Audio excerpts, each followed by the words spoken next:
الذهب بالجرام والأعمال بالذرة. فمن ثقلت موازينه فأولئك هم المفلحون، ومن خفت موازينه فأولئك الذين خسروا أنفسهم في جهنم خالدون تلفح وجوههم النار وهم فيها كالحون. ألم تكن آياتي تتلى عليكم فكنتم بها تكذبون.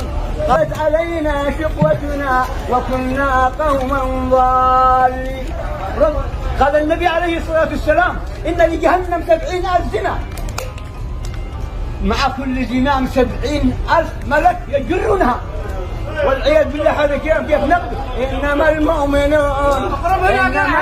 الذين إذا ذكر الله إنما المؤمنون الذين إذا ذكر الله وجلت قلوبهم وإذا تليت عليهم آياته زادتهم إيمانا وعلى ربهم يتوكلون. هذا النبي عليه الصلاة والسلام كان مغبون فيها كثير من الناس الصحة والفراغ، وتعلق العبد تفرغ العبادة أمر صدر الغنى وأسد فقرك، وإن لم تفعل ملأت يدك شغلا ولم أسد فقرك.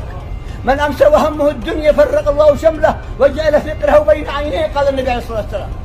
وليس همه الآخرة جمع الله له شمله وجعل غنى في قلبه، وقال الدنيا تأتيه وهي راغمة.